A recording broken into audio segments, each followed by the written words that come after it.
disent des vertus, ce qu'on mérite, rien de plus, qui brille, scintille, qui se voit, etc.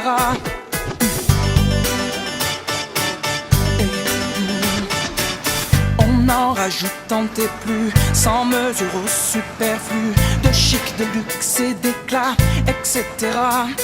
Et pour la galerie, tout pour la galerie, on ne trouve ici rien à sa taille. Oh, oh, pour la galerie, tout pour la galerie, puisque l'important n'est qu'un détail. Et vice versa. Qui ne s'est jamais perdu dans l'excès de m'as-tu vu, et plaire comme plaire à tout va, etc.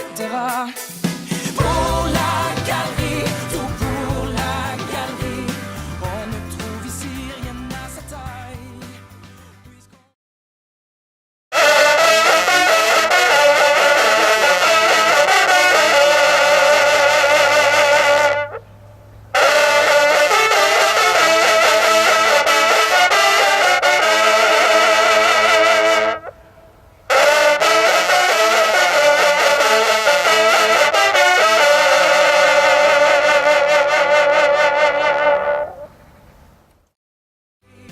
Puisque l'important n'est qu'un détail.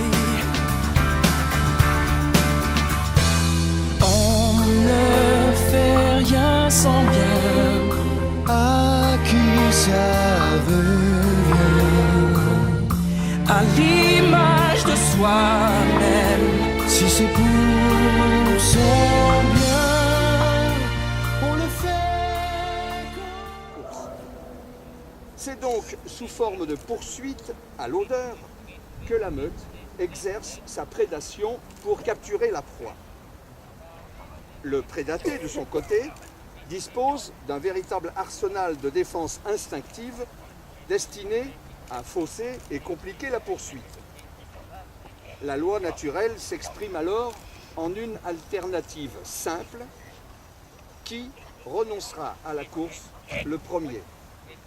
L'animal chassé, qui ne peut se défaire de ses poursuivants, ou le chien, lassé d'avoir à déjouer les ruses enchaînées dans la fuite de sa proie.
Mesdames et messieurs, voici le rallye Pic Avant Nivernais.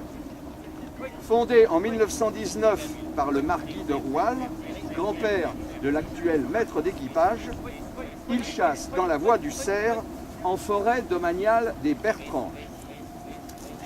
Pendant 23 ans, le rallye Pic Avant Nivernais a chassé sur les territoires princiers de Chantilly et d'Ermenonville.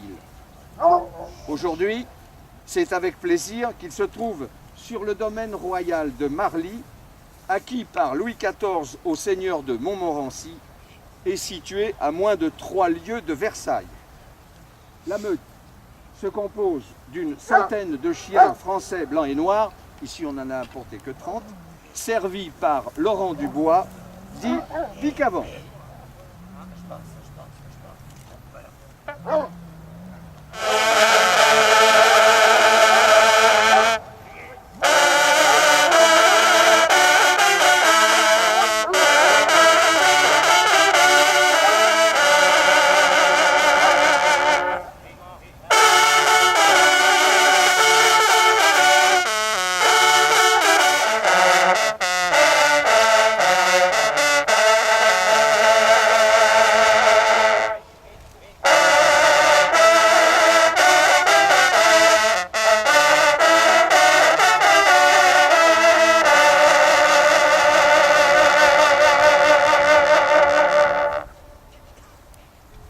petit jour, quelques veneurs expérimentés, accompagnés d'un limier, sont allés chacun dans un secteur de la forêt pour tenter de relever les indices de présence d'animaux.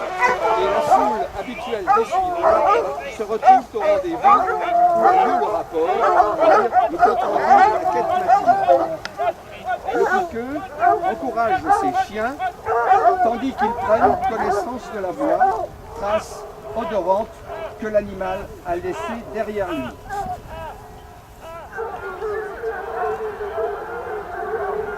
Les chiens donc se récrient ardemment, c'est le lancer. Après une brève poursuite, le cerf est allé rejoindre une larve et il est maintenant accompagné de quelques biches et d'un jeune cerf qu'il a mis sur pied pour donner le change. Mais les bons vieux chiens ne sont pas dupes et maintiennent l'odeur du cerf qu'ils ont lancé tout à l'heure.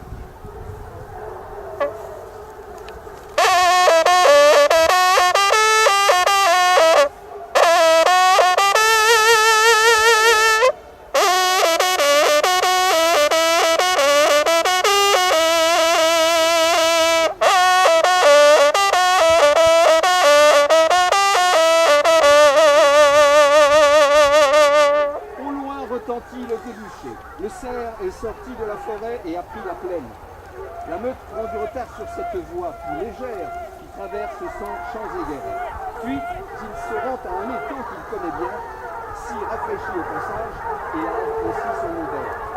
Puis il reprend son chemin, faisant recours, suivant le ruisseau, doublant ses voies, imaginant mille subtilités pour distancer la meute. Mais les chiens s'approchent et le cerf sent qu'il ne parviendra pas à les décourager. Il renonce à la fuite, s'arrête et se tait. C'est Walali.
Avant d'Hivernais vous souhaite à toutes et à tous une excellente soirée.